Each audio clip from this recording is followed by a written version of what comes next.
Hello! Happy Wednesday! I got the day right for once. It's definitely Wednesday. I'm sure of it.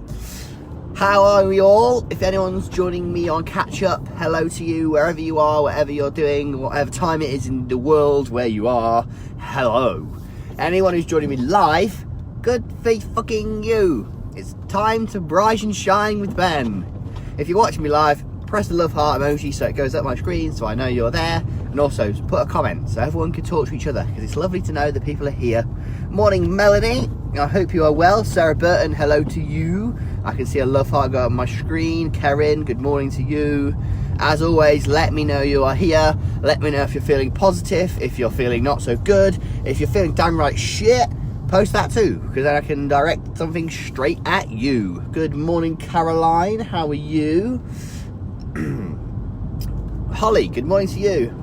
Lots of people very quickly joining. There's good morning Nikki, how are you? As you can see, the sunshine is back, but the car was iced over. The UK weather is fucking random and fucking shit. This time next week, you fuckers, what time is it? 7:30. You fuckers, I think, will be about taking off for Spain. So it's only 1 week. Tiff, I hope you're ready, and everyone else who's going to Spain. Obviously, the people who are not going to Spain, you'll be able to watch as much as possible that we stream live for you. We'll be streaming live on the main page. We'll be streaming live in the mastermind group. Certain bits, obviously, people in the mastermind group are going to get more stuff than the live page, obviously. Good morning, Jenny Brooke. Good morning, Hayley King. Nikki Small, feeling positive for sure. Good. We did some recording yesterday, and I was asked what we're doing at the live event, which was interesting to get me to sort of spiel. Obviously, I know lots of people just want to fucking sit in the sun, although we will be sitting in the sun and enjoying ourselves. We'll be doing some serious personal development, motherfuckers. So you shall enjoy yourself. But all the people who are not going to be there, but will be joining us in spirit, I will still be going live in the morning. Obviously we need to figure out time difference and stuff, but I'll still be going live, and we'll still be streaming shit out so that you can get some of the positive vibes. And I probably shouldn't say this, but we made a decision last night that people who are not joining us in Spain, well, the people who can join us in Spain can do this as well, but the people who are not joining us in Spain, we are going to put a unique experience together for a limited group of people, so basically under 10 people, to come and do what we're going to do in Spain, or parts of what we're going to do in Spain. So like a mini version on a 1-day exclusive event. I say event, it's literally not really an event, it's going to be like me and you lot in terms of a small group of people. We're going to put that together. No one else knows about it yet, because I fucking made it up last night. I say we made it up last night. It was a joint effort in conversation. So that's going to be interesting, how that develops over the next few weeks. Not like I need more work to do, or not like my team needs more work to do, but that's fun. Karen, I'll be in the shade. I, sure as shit, will not be in the shade. I'll be trying to bake myself to a crisp. As you all saw last time, I turned into Lobster Ben because I love the sun so much. But you'll see a different side of me. You'll see my backside. No, I'm joking. You'll see a different side of me because I literally photosynthesize in the sun. You think I'm positive and motivational and happy now? You wait till you see me in fucking 20 odd degrees heat. I am like a different person. Like, Anyway. Anna, good morning to you. Shelley, good morning to you. Jenny, good morning to you. I saw some cool comments from you, Jenny, that you posted. You didn't watch this live every day, I know that for sure. But you did post how much you get a positive vibe from these lives when you watch them back, Jenny. So I appreciate that comment on one of the posts. Delicate Celtic skin here, and Liz, I'll be browning nicely. I hopefully will be browning epically fast and epically good. But speaking of whatever we're talking about, I want to go on to risk versus reward. Risk versus reward. Now, right now, it's actually come from a little bit of personal experience, or my own situation, if I could speak right today. It also comes from working with the sort of corporate clients that I work with. I work with obviously lots of single parents, I work with lots of people in relationships, but the skill set that I have also lends itself to helping people perform better. So actually I am technically a performance coach also. I say technically, I'm actually a qualified performance coach. Personal performance coach. So that's, if you've ever seen sort of lots of US box sets, they have them in lots of big US companies and lots of UK companies, but it's bigger in the US. And most of it is revolving obviously around business, which obviously revolves around money. And obviously people are prepared to part ways with shitloads of money to make shitloads of money. So people want to be at their best. And you might wonder, how does one help somebody to make more money or be more positive? Obviously, the relationship stuff that I do, the positive mindset stuff, and the way that you can control your emotions, and the mindset mastery that I help people and train people with and coach people in, obviously it works in relationships, because if you understand the other person and what they want and need, you can have a better relationship at home or within your family and your friends, but also at work. But if you can help understand what other people want as a business, you then know what your customers want more. You know how to interpret information better. You know how to understand your team better, your staff, your employees, your board members, whoever it may be. You can communicate with them better, but also you can read situations. Now this comes in very handy with stock traders. I work a lot with the stock market, as much as I hate it and I love it. I don't know if you don't have no knowledge of the stock market, it's very it's not very simple, but I'm going to make it real simple. It goes up and sideways and down.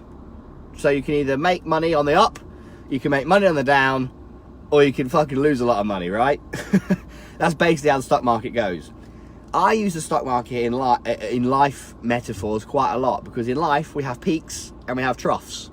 It goes up and down. We have life goes up and down. And sometimes we actually move sideways. We trend, it's called trending sideways.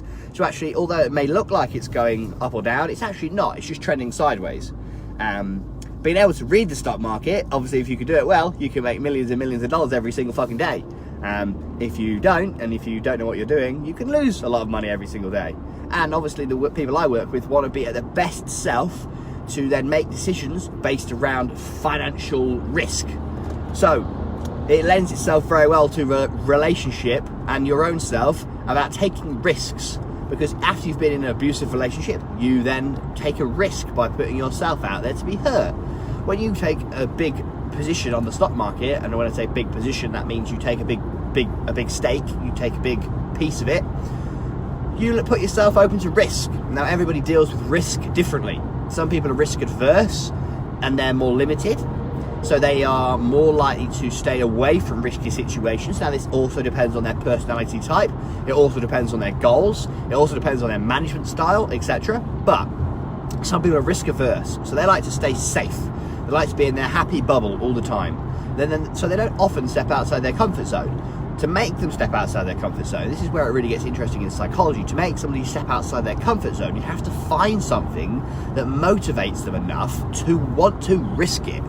Now, I talk about this a lot because I say everyone has a price. Now, I use this in personal coaching all the time. Whether it's a relationship, whether it's yourself, everyone has a price. Now, this doesn't have to be financial. It often is never financial. Most people, as you watched, if you were watching Helen the other day, watching Helen the other day, and even if you watch any other coaching sessions, everyone has something they want. Now, Helen wants love. And I'm using Helen as an example because you should have all watched it. Helen wants love, but Helen puts her issue with her own weight or her own appearance in the way of why she's not lovable. Therefore, she avoids putting herself in risky situations, risk averse, subconsciously, to stop that from happening. So she actually self-sabotages by keeping herself in a weight bracket that she's decided is her limiting factor, so that she doesn't have to feel the risk of putting herself out there and being rejected, because the risk of love hurting her to Helen is high. I hope you follow this analogy because it ties in very well with what I'm talking about, risk versus reward. How much do you want the outcome? Because sometimes people will jump very feet first. Most people I talk to are either they'll do anything for love and they'll jump feet first. I trust too easily, Ben. I give too much, Ben. I want to make it work, and I just couldn't give up on my family. I believe, and my belief system is that once you get married or once you have kids with somebody, you should fight for it. And I like that opinion. But I also like opinion of people who are like, I'm risk averse. I'm staying away from people because people have hurt me before. So I'm really cautious of anyone coming into my life who may hurt me, and I don't know who's going to hurt me, because so many people have hurt me, not just intimate partners, but friends have let me down, people have let me down, parents let me down, so I don't know which way to turn. Now, whichever one you are, and obviously you can have a variation in between, most people find themselves in those two brackets. They love too easy, or they love too hard. And they have, obviously both of them, or either of them, affect you very differently.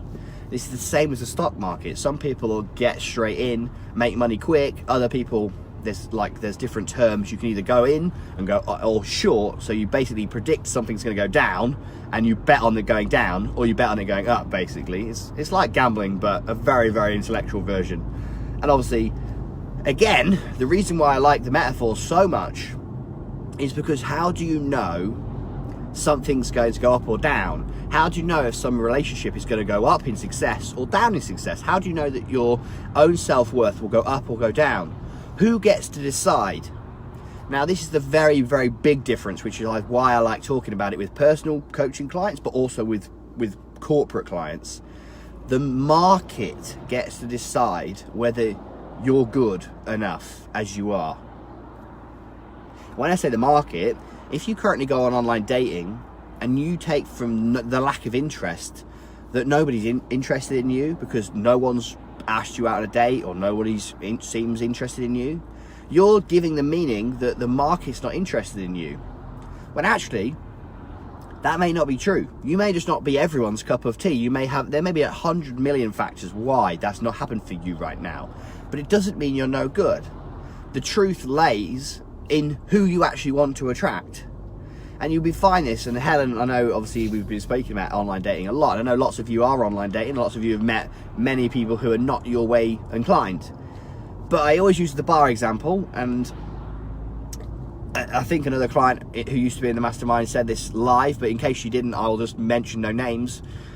If you went into a bar to meet somebody tonight, you looked around the bar and you found no one attractive, would you be disheartened? No, you'd be out with one of your girlfriends, potentially you may even be out with your kids in a restaurant or a pub.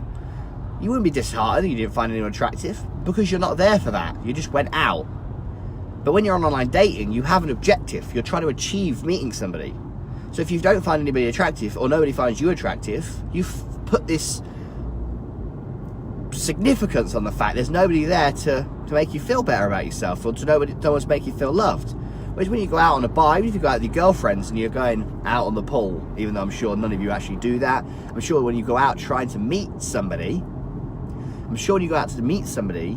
you won't be disheartened if you look around the room and no one's really giving you the eye. You've had a few nice conversations at the bar, but nothing's really happening. Not many of you, from the conversations I've had with multiple hundreds of clients in the past, no one gets disheartened by that. But as soon as they go online dating and they've not been asked out in the 5 minutes, or they have dick pic central from people, they feel like they're a piece of meat. But I'm sure as fuck, if you walked into a bar tonight and you dressed up, you'd done your hair, you'd done your makeup, and you're wearing a nice dress, and every guy in there looked at you when you came in, you would feel amazing. You'd feel great, you'd feel sexy, you'd feel confident, you'd feel nice. Even if you found none of them attractive, you would still feel good that everyone had looked at you in an appreciative way. Even if they'd made sexually indecent comments, you'd still appreciate the fact people found you attractive. But when we do it online, again, we seem to put a stigma on this, that I'm not just a piece of meat. Why are we putting that negative stigma on, I'm not just a piece of meat? No, of course you're not a piece of meat, but it's still nice for people to find you attractive, whether they find you attractive for one thing, or whether they find you attractive because they actually want to get to know you. That's a different question. But again, it's the meaning we give to the facts. But I've moved a little bit away from risk versus reward. But I still feel that was relevant, and hopefully that's made you just have a little bit of thing. Like that bar example I use a lot. Life is user defined. You get to choose what makes you happy. You get to choose what feelings you're trying to achieve. As I say, everyone has a price. What is your price? What are you trying to earn? What are you trying to do? Because if love is your ultimate goal, but you're putting things in the way of you finding it, do you really want it that much? Or are you just telling yourself that you want it because everybody else has it? Helen was quite honest and said, well, other people on Facebook make me want to have something. Yes, I do want to have something, but looking at other people's happiness makes me feel like I'm not doing enough but then Helen realizing or thinking she doesn't do enough actually stops her from doing stuff. So it's counterproductive. Now, I'm the opposite. If I see somebody doing something I want or having something I want, I try my hardest to go and get that thing, if I really want it.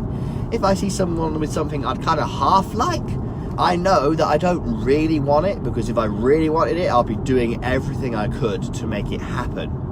This is where risk versus reward comes in, because the reward would be greater than the risk I see in going for it, which is just like the stock market.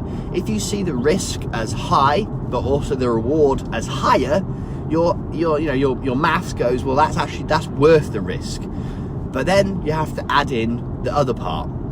This is the part that no one likes. What about the consequences? Now, I work with women, I work with men, and people often are not prepared to deal with the consequences. If that risk goes wrong, the consequences are you have your heart broken again. The consequences of obviously going in on the stock market, making it wrong, is you lose a shit ton of money, which obviously messes with people's mental health. It messes with people a lot when they lose lots of money, even if it's not even their money and they trade. But you have to, so you do have to be prepared of the consequences, but you have to be honest with yourself about what those consequences are likely to be. Again, that comes into risk. What's the likelihood that that will happen? How certain are you? How far do you have to go into this? Again, if we're using a relationship example, you don't have to move in with somebody to get an ideal picture of whether they're going to be a good fit for you. You don't have to jump in feet first. You can take things very, very steadily with people. Therefore, the risk to you getting hurt is low. Yes, it will be another person who's let you down, but the reward could be that they just might be the next person or the person you've been waiting for your whole life. For example, Karen just put a comment about the date she met her partner on online dating. Before, when me and Karen used to work intensively, me and Karen used to work once a week or once a fortnight quite extensively for quite a long time. Karen met quite a lot of men. Karen did not sleep with those men because she has self-respect. She didn't sleep with those men, but she went on lots of dates because she really wanted to meet somebody. She did have some gaps where she was like, I can't keep doing this because it's driving me insane that people keep letting me down. But the risk versus reward, she was prepared to go out there and put herself out there, and she was knocked back, I suppose, if you can call it knocked back, because things didn't work out. Now, whether it didn't work out because they were fuck faces, or whether it didn't work out just because it didn't work out, either way, whatever meaning you want to give life, did it all work out because so she could meet the man that she's met now, because she's happy with the guy she met now? Was it all the stars aligned? I don't know, because I don't believe in that shit, the stars aligning for you to meet the right person. But all of Karen's experiences led her to be in the place where she's at now, with somebody who she met, who she's happy with. But the point of it is, if she'd have given up because she had knockbacks, because she had not had the rewards yet from putting herself out there, she decided that actually, no, the risk is worth the reward. I do want to meet somebody, therefore I'm going to actually do the actions that proves that. Although it does suck when people don't text you back, or people go weird on you, or people do this, or people do that, or people just turn out they do just want you for sex. And it's quite obvious. Karen pushed through. Karen pushed through people making their own hurting her. Although it was, I can't, whether it hurt her a lot, whether it, she didn't have her heart broken by any of these people. She just was dating, and it get repetitive that people were not after the same thing, or people lied to her about their intentions, and she'd much rather them just be honest about what they were there for, why they were there, what they were looking for. But it shows persistence. It shows persistence, and then you get the rewards, which is what I talked about yesterday with patience. Risk versus reward, add in consequences, add in how much you truly want it, add in a side bit of patience. These are what things take to develop your skills, to develop who you are. This is why it's all really relevant in your own personal life. And this is why I ask you to think about things not so two-dimensional. Life is so fucking, not even 3D, life's got so many angles and so much perspective. It's just about which perspective you choose to live your life. It really does, because you can put a spin on anything you want to, if you want to. You can make the story that you want to have for your life. And people are going to go, oh, I can't control other men. No, you can't control other men. You can't control other people. You can't control anything apart from yourself. But you can control yourself. And although you may find right now struggling to control your mindset, your mood, your state, you can control it. You just have to learn how. Like the people who drive, the people who can ride bikes, you didn't just get on one or get in the car and know how to do it. You have to learn. And this is where you look at how much do you actually want the things. Are you prepared to fail driving lesson after driving lesson after driving lesson because you need to pass your test, because everyone else passes their test, and also because you live in a rural fuck knows where, and without driving you won't be able to ferry anyone around. Is it that important to you that you need to do it? And Hayley, she just put a great comment. I don't really see having a man would fit in my life right now. I will someday, but just right now it's working for me. That's great. Because if you don't, that's it. If someone's not bringing you value, if you don't think someone's going to bring you value, you don't need it. Same as this is what people, even if they're your loved ones, family, parents, brothers and sisters, if they are not giving you value, and when I say giving you value, bringing something to your life that makes you feel better, that makes you feel positive, you should subtract the amount of time you give to them and add more people or more things that give you value and make you feel better, which goes back onto surrounding yourself with positive people and positive things. And that can be as harsh as having to remove family members who are negative around you, people who tell you all the time things won't work out, you can't do this, that's not how it works. The amount of times I've heard people say that's not how it works. I mean, I always go, again, this is a business example, but I'm sure most of you have heard of the company Uber, which is a taxi company where you press a fucking app on your phone and a taxi turns up. The amount of times that people said that will never work. No, like limo companies, in America and taxi companies in the UK, they said it would never work. That will never replace it, the good old taxi. Unfortunately now, the people who, well, some unfortunate, some very fortunate, the people who invested in Uber at $25,000, it's now worth $64 billion last time I looked. Uber is a prime example. It will never work. No one will ever just communicate through Facebook. And then this Instagram thing came along and Facebook were like, you know what, fuck you Instagram, we'll buy you. And bought Instagram to buy their competition. I'm sure as shit 10 years ago no one thought the whole world would revolve around our fucking mobile phone when it was about this big and didn't have a touchscreen. You had to press the number 5 about 20 times to get a K, because you kept getting a big K and a little K and a big K and then a 5. No one thought it was going to happen. People that have said that it'll never happen, that'll never happen, I'll never meet the perfect guy, I'll never have children, go on to have children. Some people say so much negative shit that's been programmed into us because our teachers said you'll never amount to anything, because someone told us that's not how it works, because someone said. Who the fuck are these someones? Someone said, or people say, or that saying people say. Who are these people who say it? You control what you say to yourself. You control the inner dialogue in your own head. So today, whatever you take from this live, take away the fact if you control what can happen in your life. You're the only chokehold on your own life. Just like a business owner is the only chokehold on a business, or the biggest one, you are the biggest chokehold on your life. So right now, I ask you to look at what you're doing right now that you are self-sabotaging or being destructive to your own life with your self-talk, with the devil that's on your shoulder, by letting that devil have enough volume, by surrounding yourself with negative people, by hanging out with your ex, by talking to somebody who isn't beneficial for you, whether it's the co-parenting relationship you have with your ex, whatever it is that's not serving you and helping you grow as a person is helping you die as a person. Obviously, I don't mean like die as in, die, but metaphor. You're either in business, you're either growing or you're dying. And in relationships, if your relationship is not growing, it's going backwards. There is no standing still. Even when the stock market is going sideways, it's still trending. It's still doing something. Those sideways shifts are it doing something. It's preparing for something. You don't stand still in life. You don't stand still in relationships. You don't just tread water, because treading water tires you out before you sink. So you can either sink quickly, or you just go for it and risk, as then go back to risk and reward, risk having positive success and positive change. That's what I wanted to bring to you today, and I hope that has given you some value. And I hope that's given you lots of food for thought, because I've talked about a lot of different things there, and hopefully that's going to all kind of tie in for you, and it'll spark some thought going, Now, if you've got lots of things going on and you've things coming out of you that you want to ask questions, by all means, put it on a thread. I'll answer them for sure. But I kind of really want to talk about risk versus reward. What are you doing to risk something, to put yourself out there, to put yourself out your comfort zone, to take the chokehold off your life, to be happy, to be successful? Because that reward of that happiness is worth it. Yesterday came out, this has all come from yesterday when I did the Get Over It video and did some filming. Like, what is, for the people who've done the Get Over It course, what is a small investment to getting your life back? There is no way, there's no price you can put on your happiness. There's no price or worth that you can give to being the best person and parent you can ever be. There is no value to that. It's priceless. It's priceless, in my opinion. It's priceless to be the best dad I can be. It's priceless to be the best person I can be.